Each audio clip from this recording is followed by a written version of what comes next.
friends, welcome back to Pink's Kitchen Tamil.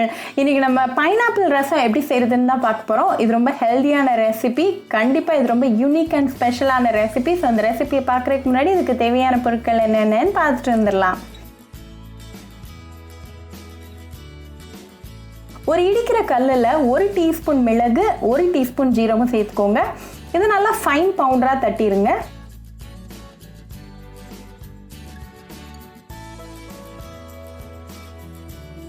இப்போ நல்லா தட்டியாச்சு. So இது கூட ஒரு 10 பல்லு பூண்டு, கொஞ்சமாக கருவேப்பிலை இலைகள், அப்புறமா ஒரு பச்சை மிளகாய் சேர்த்துக்கோங்க.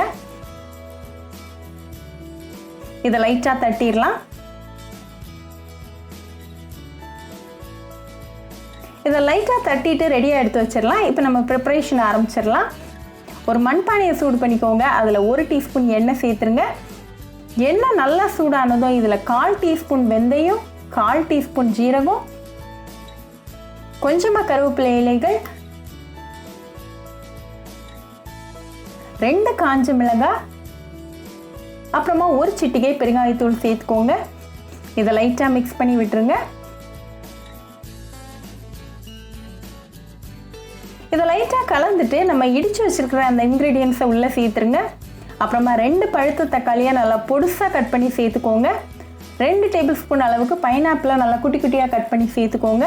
1 டீஸ்பூன் உப்பு, அப்புறமா 1/4 டீஸ்பூன் மஞ்சள் தூள் சேர்த்துக்கோங்க. இதை நல்லா மிக்ஸ் பண்ணி விடுங்க. தக்காளி நல்லா மசிகிற வரைக்கும் நல்லா கலந்து விட்டுருங்க. இப்போ தக்காளி நல்லா வெந்தாச்சு. ஸோ இந்த ஸ்டேஜில் 1/2 கப் புளி தண்ணி சேர்த்துக்கோங்க. கூடவே 2 கப் தண்ணி சேர்த்துருங்க.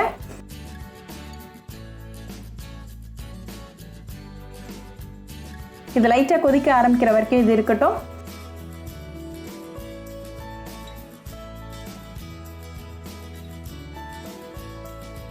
இப்போ லைட்டாக கொதிக்க ஆரம்பிச்சிருக்கு. ஸோ இந்த ஸ்டேஜில் ஃப்ளேம் ஆஃப் பண்ணிவிட்டு 1/2 கப் அளவுக்கு பைனாப்பிள் ஜூஸ் சேர்த்துட்டு நல்லா மிக்ஸ் பண்ணி விடுங்க. ஃபைனலாக கொஞ்சமாக கொத்தமல்லி இலைகளை நல்லா பொடுசாக கட் பண்ணி சேர்த்துக்கோங்க. இப்போ நம்ம டெலிஷியஸான பைனாப்பிள் ரசம் ரெடி ஆயிடுச்சு. இது ரொம்ப ஹெல்தியானது. உங்களோட இம்யூனிட்டியை நல்லாவே பூஸ்ட் பண்ணும். இதை நல்லா சூடாக சாதம் கூட வச்சு சர்வ் பண்ணுங்கள். உங்கள் ஃபேமிலி அண்ட் ஃப்ரெண்ட்ஸ் கூட என்ஜாய் பண்ணுங்கள். ஸோ கண்டிப்பாக இந்த பைனாப்பிள் ரசத்தை உங்கள் வீட்டில் ட்ரை பண்ணி பாருங்கள். ட்ரை பண்ணிவிட்டு எப்படி இருந்துச்சுன்னு எனக்கு கமெண்ட்ஸில் சொல்லுங்கள். இன்னொரு சூப்பரான ரெசிபியோட உங்களை பார்க்குற வரைக்கும் பை ஃப்ரெண்ட்ஸ்.